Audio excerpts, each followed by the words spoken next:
1955 બ્રહ્મ સ્વરૂપ પ્રમુખ સ્વામી મહારાજનો અમૃત મહોત્સવ એટલે કે 75મો જન્મદિવસ આપણે ઉજવવાનો હતો. ક્યાં કરવો, કેવી રીતે કરવો, એ બધી ચર્ચાઓ મિટિંગો ચાલતી હતી. સ્વામીને એમાં જરાય રસ નહોતો. અને પછી જ્યારે 7/12/1993 રોજ જ્યારે વિદ્યાનગરમાં એક મિટિંગ થઈ ત્યારે સ્વામી કહ્યું શું અમૃત મહોત્સવ કર્યા કરો છો બધા? ભગવાનનું ભજન થાય, ભગવાનના દર્શન થાય, ભગવાનની કથા સંભળાય અને ભગવાનને સંતની સેવા થાય, એનાથી કયું મોટું અમૃત છે? એ કરીએ એટલે અમૃત મહોત્સવ. અને આવો અમૃત મહોત્સવ રોજ કરવાનો છે. આપણે અત્યારે આ જે વાત થઈ અમૃત મહોત્સવની 1995ની, અને એ વખતે પ્રમુખ સ્વામીને 75 વર્ષ થતા હતા. અત્યારે 100 વર્ષ થાય છે. હવે એ 100 વર્ષની અંદર તમે જુઓ તો શતાબ્દી મહોત્સવ ભવ્યતાથી ઉજવવાનો છે. એના પડઘમ વાગે છે. બહુ જ મોટી જગ્યા લગભગ 600-700-800 એકરની આપણે બધી આ સંપાદન કરેલી છે. અને ત્યાં મોટા 6 દરવાજાઓ થશે, 6 જગ્યાની અંદર પ્રવેશ થશે. 55 ફૂટની સ્વામીની મૂર્તિ આવશે. મોટું આજે દિલ્હીનું અક્ષરધામ એની રેપ્લિકા આવશે. એની સાથે ગ્લો ગાર્ડન થશે, બાળનગરી થશે, અને એની સાથે આ બધા કોન્ફરન્સીસ થશે. એના બધા હજારો માણસો એની અંદર ખેંચાશે, દેશ વિદેશના બધા, અને જુદાના વિષયો ઉપર જુદા જુદા નિષ્ણાતોની એ બધી કોન્ફરન્સો થશે. એની સાથે પ્રદર્શનો પણ થશે, જેમાં વ્યસન મુક્તિના, પારિવારિક એકતાના, પ્રભુ સ્વામીના કાર્યના, શ્રીજી મહારાજના કાર્યના, ભજન ભક્તિની જે કુટીરો, એવું બધું ઘણું બધું આપણે ખાલી ઉપરથી ગયું પણ આપણે નહીં ધારેલું એવું બધું એમાં થશે. અત્યાર સુધી જેટલા ઉત્સવ આપણા અને બહારના દુનિયાભરમાં થયા છે એ બધાને ટક્કર મારી આ ઉત્સવ આ વખતે થવાનો છે. હવે એ તો ડિસેમ્બરની 15મીથી શરૂ થઈને જાન્યુઆરીની 13 સુધી ચાલશે અને પછી વિખરાઈ જશે. એ પાછી જમીન પાછી જે હશે એ બધા ખેડૂતોને આપણે પાછી આપી દેવાની, પછી ત્યાં પૂરું થઈ ગયું કહેવાય. તો આ તો બસ એક 37 દિવસ 33 દિવસ તો ઉત્સવ થશે. પણ હવે જે અમૃત મહોત્સવ ઉપર વાત કરેલી સ્વામીએ એ આ વખતે પણ લાગુ પડે છે કે આ બધા ઉત્સવો આવે ને જાય, પણ આપણે કરવાનું તો એ છે કે ભગવાનનું ભજન, ભગવાનનું દર્શન, કથા સેવા આ હંમેશા માટે કરવાની. કાલે અમે દર્શનની વાત કરેલી, આજે આપણે ભજનની વાત કરીશું ગુજરાતીમાં. કાલે હિન્દીમાં થઈ ગયેલી, હવે આપણે ગુજરાતીમાં વાત કરીશું. તો હવે ભગવાનનું જે ભજન છે ને એ કરવાનું. હવે એનો આપણે થોડો પૂરો ભૂમિકા જોઈએ તો 1994ની અંદર પ્રમુખ સ્વામી મહારાજ લંડનમાં હતા. અને એ વખતે જેક દેશ, જેકસ્લોવાકિયા બે ભેગા હતા. બે જુદા પડીને જેક અને સ્લોવાકિયા બે જુદા દેશ થયા. તો જેક દેશના પ્રોફેસર યારોસ્લાવ ફ્રિચ એ સ્વામી પાસે આવ્યા અને કહ્યું કે સ્વામી, મારે ત્યાં આપણી પધરામણી કરવાની છે. એટલે ક્યાં આગળ? જેક દેશની અંદર. સ્વામી વખત લંડનમાં હતા અને આ પ્રકારની વાત થઈ. આ વાતની પૂર્વ ભૂમિકા એવી છે કે આપણે અહીંયા આગળ ગાંધીનગરમાં જે અક્ષરધામ બાંધ્યું અને મેં એક મલ્ટીમીડિયા શો મૂકેલો છે. અને મલ્ટીમીડિયા શોની અંદર આપણે એક આધ્યાત્મિકતા બતાવવાની હતી કે માણસ જન્મે છે અને પછી આ પ્રમાણે મોટો થાય છે અને એ પ્રમાણે મોટો થઈને બધા રંગરાગ બીજું ત્રીજી બધી પ્રવૃત્તિઓમાં પડે છે, પણ એમાં કંઈ એને શાંતિ થતી નથી. અને પછી એમને જીવન એનું પૂરું થઈ જાય છે. પણ એ સમયની અંદર એને જો સાચા ગુરુનો સંગ થઈ જાય તો એનું જીવન થઈ જાય, ધન્ય થઈ જાય છે. પરમાત્માનો મહિમા સમજી એ ગુરુ દ્વારા બ્રહ્મરૂપ થઈને પરબ્રહ્મના આનંદને ભોગવે છે. આ નાનો એનો થીમ હતો. એટલે ડ્રામા ઓફ કે છે ને આત્મા, ડ્રામા ઓફ પરમાત્મા, ડ્રામા ઓફ ગુરુ, એવી પ્રકારના આ ભાવવાળા એવા ભાગ રાખેલા. હવે આ આધ્યાત્મિકતાને મલ્ટીમીડિયા શોમાં ઉતારવા વાળો કોણ મળે? એમાં પ્રોફેસર ફ્રિચ મળી ગયા અને એમને થયું કે આટલા બધા હોશિયાર સંતો છે, આવી પ્રકારના બધા લખી શકે છે બધું, અને મારા માટે ચેલેન્જ કામ છે. અને પછી પ્રભુ સ્વામીના યોગમાં આવ્યા અને પ્રભુ સ્વામીના દર્શનથી આફ્રેન થઈ ગયા. ઓહો આ પ્રેરણા કરતા આ છે. અને પછી અંદર મારે એક પૈસો ફી લેવી નથી, બાકી કરોડોની ફી થાય એવી એના મનમાં ભાવના ઊભી થઈ ગઈ. અને કે આપણે આ કરીએ, અને એમણે કર્યું. હવે આવ્યા હતા તો આ બધું કાર્ય કરવા માટે, પણ થઈ ગયા ભક્ત. પછી કે મને ઠાકોરજી આપો. એ સ્વામી વળી આવા નાના દસોડા ઠાકોરજી એમને આપ્યા કે હવે કે હું પૂજા કરીશ. પછી વળી બીજો પ્રસ્તાવ મૂક્યો કે મારે તો પધરામી આવો. હવે ક્યાંથી જવું? અને તો આવ્યા પાછા લગ્ન કે સ્વામી તમે મને એ વખત આ પાડી દે. હરિકૃષ્ણ મહારાજે એમ કહ્યું, એમને કહ્યું છે કે મારે જવું છે. પાછા હોશિયાર હતા બોલવામાં, એટલે તમારે એમને લઈને આવવાનું, બતાવવાનું છે ચેક દેશ હરિકૃષ્ણ મહારાજને. સ્વામી બોલે પછી કે સારું તો. અને પછી અમારો બધો સંઘ એમના ગામ પ્રાગની અંદર ગયો. હવે પ્રાહા બોલે છે. હવે એ પ્રાગ શહેરમાં પધાર્યા અને એમની બહુ ઈચ્છા હતી કે બધો દેશ મારે સ્વામીને બતાવો. એટલે એની બતાવવા રિવર છે એમાં બેસાડીને સ્વામીને આ પ્રમાણે જલ વિહાર કરાવીને દેશો પર ગામો પર દ્રષ્ટિ કરાવી. પછી બધી જગ્યાએ જુદા પ્રાચીન સ્થાનોમાં બધે લઈ ગયા. અમે લગભગ 77 વર્ષથી રશિયાની બંગાળમાં હતા કમ્યુનિસ્ટમાં. એટલે અમારા ચર્ચો, સિનેમો, મંદિરો એ બધું બંધ થઈ ગયું. હવે ખુલ્યું છે.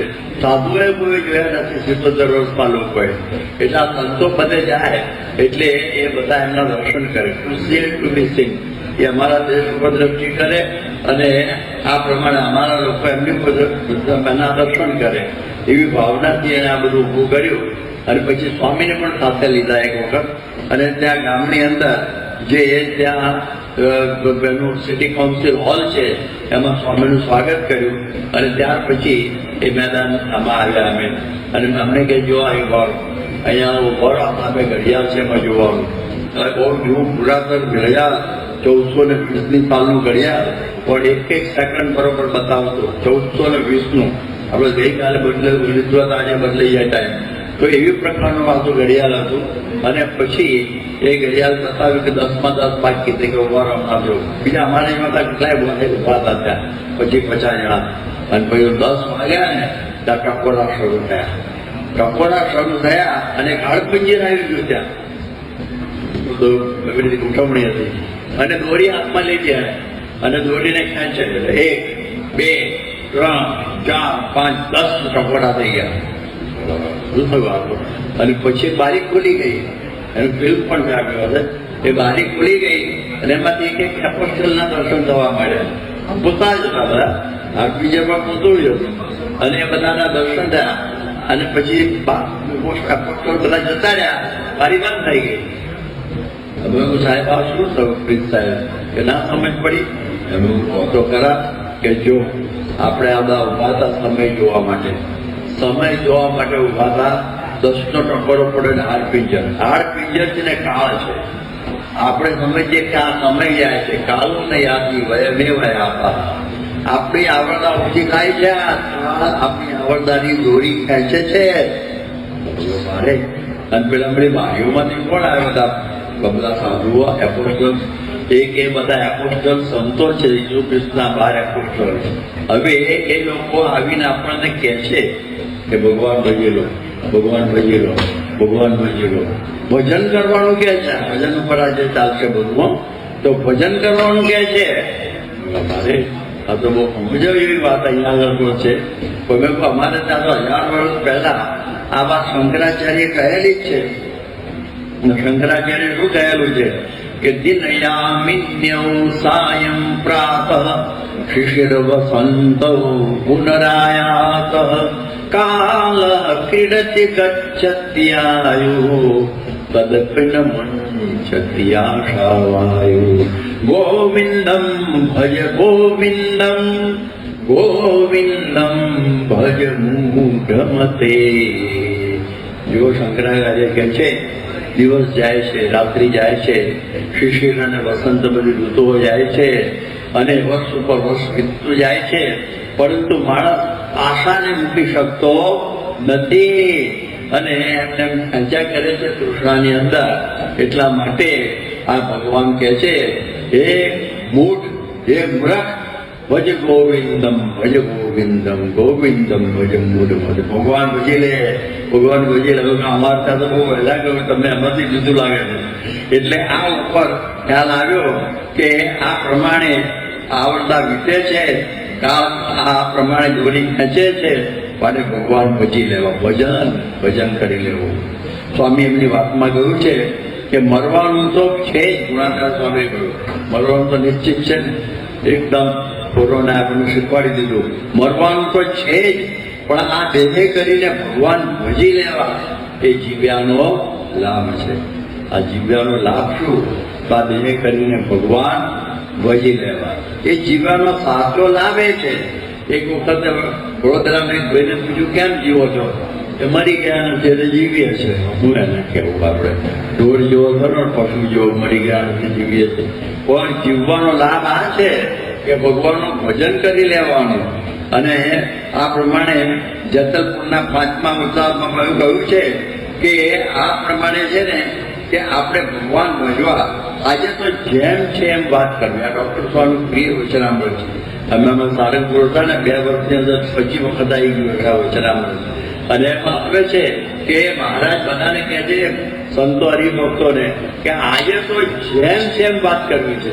રોજ તેની જ વાત થાય છે, જેમ છે એમ થાય છે, પણ બાકી આજે તો જેમ છે એમ વાત કરવી છે. તો કે શું વાત કરવાની છે?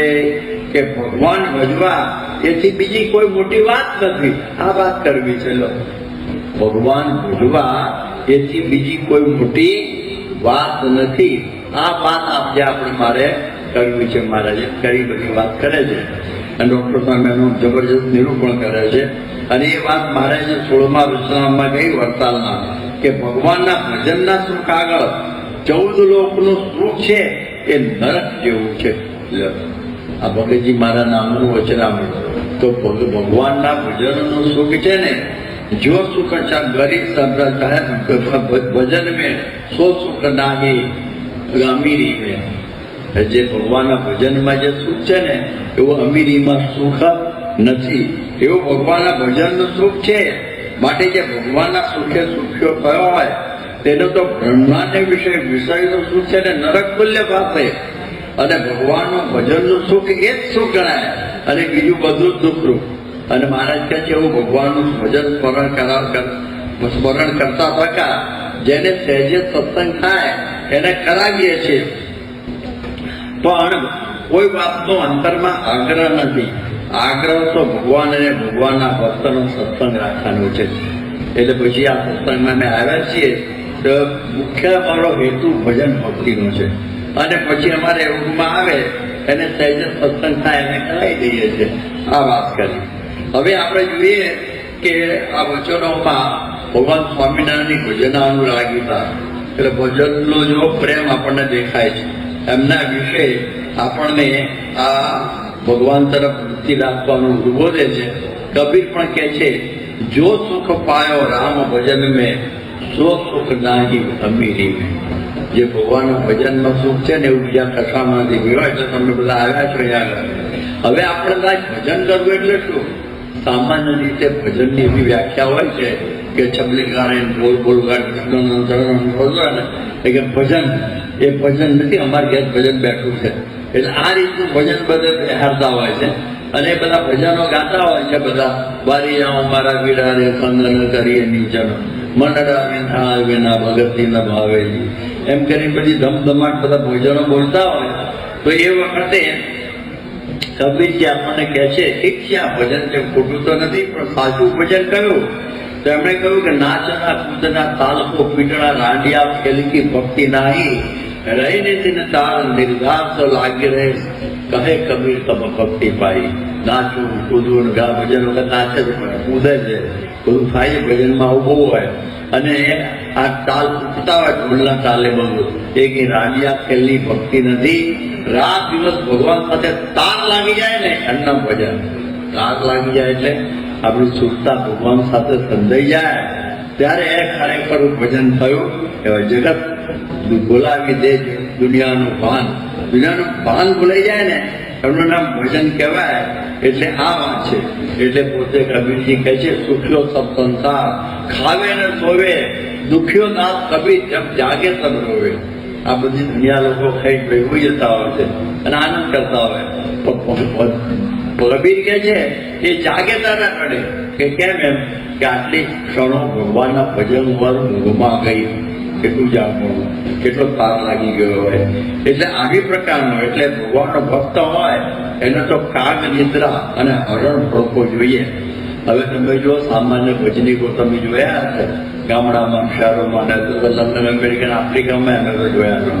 હવે આખી રાત ભજન કરે, ધમ ધમાઈ ભજન કરે અને પછી રાતના 12-1 વાગે ઇન્ટરવલ પડે એટલે ગાંજાની ચલમો હાલે, ગાંજાની ચલમો હાલે અને પછી એ ચલમો પીવે બધી. ત્યાર પછી એનું શું નામ કહેવાય? અર્થ શું? એ કોઈ અર્થ નહીં. એ પ્રકારે ભજનનો કોઈ અર્થ નહીં. ભજન બેઠું જ સવારે ઉઠે ત્યારે ટોપલી ભરીને બીડીના ઠૂંઠા નીકળે ત્યારે ખબર પડે કે આ જગ્યાએ ભજન બેઠું હોવું જોઈએ. તો એ ભજનનો અર્થ ખરો હોય? તો એ ભજનનો કોઈ અર્થ જ નથી. તેવી રીતે બધા ભજનો કે છે ને, મન હવા દે માળા ફેરવે, ગયા હવા દે ગાય, કોઈ કોઈને પૂછે નહીં કલ્યાણ કેમ થાય. આવી રીતે બધા ભજનો બેસતા હોય છે. એટલે અહીંયા આગળ આ સમજવાનું કે તાર લાગી જોઈએ. એ કે છે ને ધર્મે સહિત ભજન થવું જોઈએ, એમને એમ નહીં. એટલે આપણે બધા બીડી ના પીવાય, ગાંજો ના પીવાય. કઈ મીરાબાઈ કે નરસિંહ મહેતા ભજન ગાતા એમાં બીડીઓ પીતા નહોતા, વચ્ચે કે ગાંજો નહોતા પીતા. તો તમને શાની જરૂર પડે છે ભજનીકોને? અને પછી ગાય કેવું, વારી જાઉં મારા મીરા રે સંગ ન કરીએ નીચે. હવે ગીત તો હવે એનું એ ગુણ હોય, એવી પ્રકારની વાત હોય. હવે ગોળો કુંભાર છે ને, જયારે ભજન કરતા અને માટી પૂજતા અને ભજન કરતા કરતા વિઠ્ઠલ વિઠ્ઠલ વિઠ્ઠલ વિઠ્ઠલ, એક વખત એને છોકરું રમતું છે ને, એ પછી કઈ માટીના ઢગલા પહેરી ગયું અને આને કે ભાન લાવ્યું એટલે એને કુંદી કાઢ્યું, પૂરું કરી નાખ્યું. વિઠ્ઠલ વિઠ્ઠલ વિઠ્ઠલ છોકરું કચરાઈ ગયો. ભગવાને તો કઈ જીવતું કર્યું, પરંતુ એને કઈ ખ્યાલ ના રહ્યો. એટલે આવું બને છે. નરસિંહ મહેતા ઘેર મહેમાન આવેલા અને પછી ઘરમાં તો બધું ઠંઠન ગોપાલ જેવું હતું કે ગમે તે પૈસા લઈને તમે ઘી લઈ આવો, આ જમાડવા પડશે બધા વેવે જેવું છે બધું. એટલે હવે શું કરું? એ તો લઈને ગયા અને વચમાં ભજન બેઠેલું એટલે એમાં લાગી ગયા અને ભૂલી જ ગયા તો હું ઘી લેવા ગયો હતો, પૈસા ભેગા કરવાનું ભૂલી જ ગયા. અને પછી ભગવાનની ચિંતા પેટતી. આનો એક તાણ ભજનમાં થઈ ગયેલો એટલે ભગવાન નરસિંહ મહેતાનું રૂપ લઈને મહેમાનો જમાડી દીધા. મહેતા પછી ગયા ત્યારે કે પેલા ઉડકાર થઈ ગઈને બધા મહેમાનો બહાર જતા હતા કે હો મહેતા બહુ આવ્યો તો બહુ જમાડ્યા. બધા સમજો કે ભગવાન મારું કામ કરી ગયા, હું તો જ્યાં કામ મારું કર્યું. તો આ પ્રકારનું એનું નામ કહેવાય ભજન, કે તું મારી ચક્કરમાં તો હું તારી પકડમાં. ભગવાન ભજન આપણે કરીએ તો ભગવાન આપણી બધી ફિકર રાખે, એ બધું ખબર રાખે. સ્વામી વાત કરી છે ને ગઈકાલે કે મારા માથા ઉપર ઘણો મોટો ભાર છે, મને ખબર છે, પણ મને ભાર લાગ્યો જ નથી. ભગવાન પણ મૂકી દીધો તો ભાર બધો ભગવાન સંભાળીને છે ને એ શાંતિથી પણ બંધા ભજન કરે છે, શાંતિથી ભજન. નહીં તો આટલું બધું હોય ને, આટલી મિની એમ્પાયર જેટલી સંસ્થા છે આપણી યાદ રાખો, અને એમાં ઘણા પ્રશ્નો છે. અમુક તો આમ હાથમાં પાણી લાવી દેવા પ્રશ્નો પણ છે, છતાં સ્વામીને કશો જ ભાર લાગતો નથી. કારણ કે ભજનમાં લેલી છે. એ ભજનમાં જે મહંત સ્વામી ભજન કર્યા કરતા અખંડ, તો એમને ભાર જતા. આપણે તો ખાલી આવતીકાલે મારે ચોકડી આ બધા રિપેર કરાવવાની છે, ઘડીઓ બોલાવવાનું છે એનું ટેન્શન, અને આવતીકાલે મારે ધોબીને નથી કપડાં લાવવાનું એનું ટેન્શન. કેટલા ભાર હોય છે. એટલે આ વાત નથી. કુંડળના ઊંચો પડઘર છે એની તે વખતે હવે 4 વાગે ઉઠે, સ્વામિનારાયણ સ્વામિનારાયણ સ્વામિનારાયણ, 4 વાગ્યાની કલાક મંડે.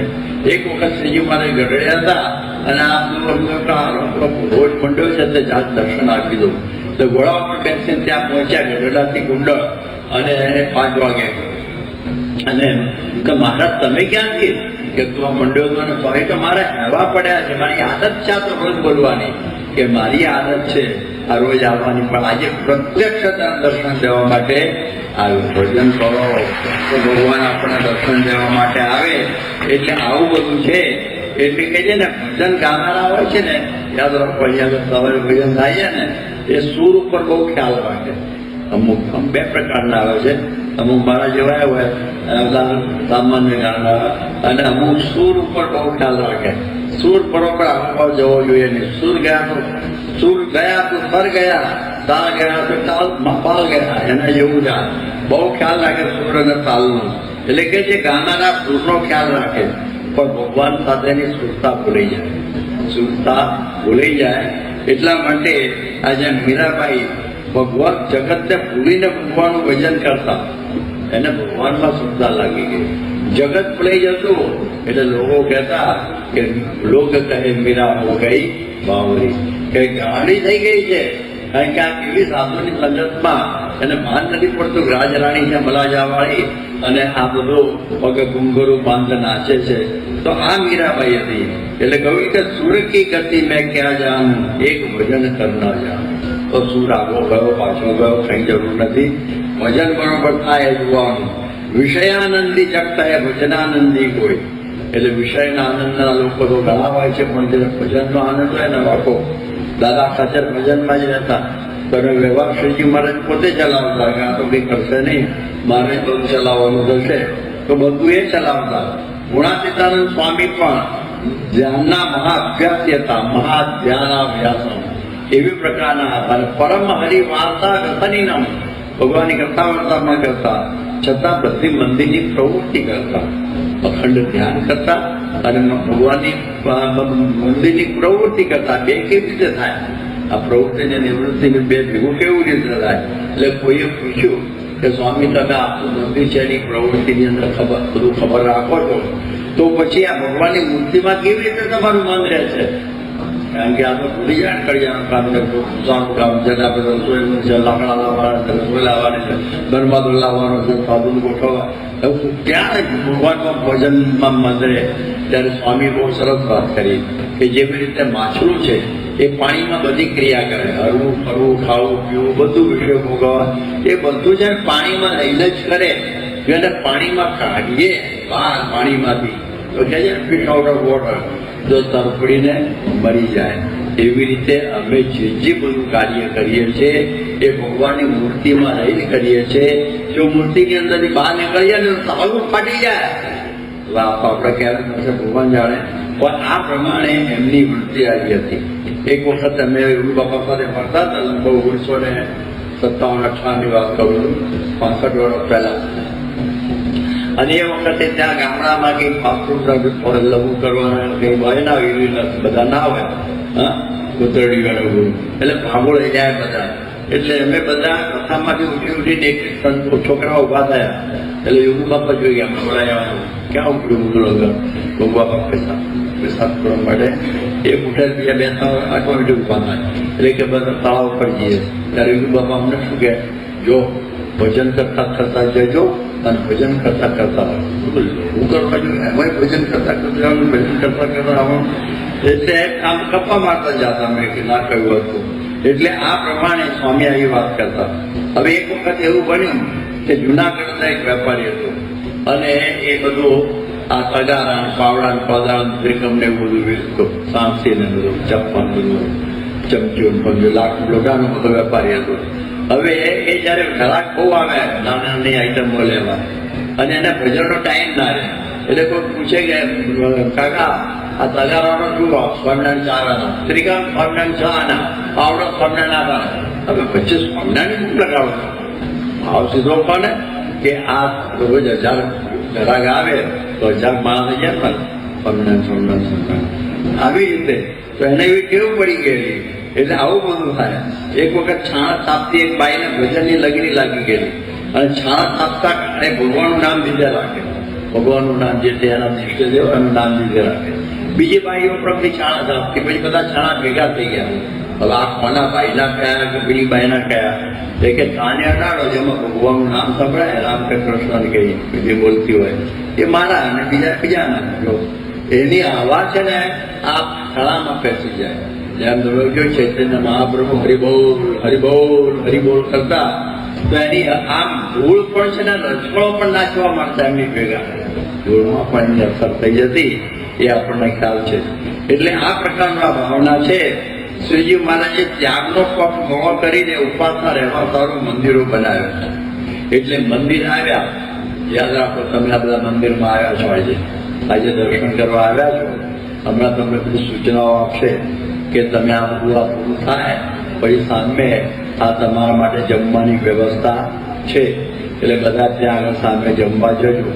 હવે એ જમવાની વ્યવસ્થા કે એમનેમ છે, તમે બધા પલાટી વાળા કરતા હું કથા કરું છું, પણ એ બધું કરનારા બીજા હોય કે ના હોય, એટલે તાવડી તેરવાના માગે રસોડું કરવાનું હોય એટલે કેટલી બધી જફા હોય ત્યારે રસોડું તૈયાર થાય, તમારી રસોઈ ત્યાં પહોંચે અને તમે બધા જમશો.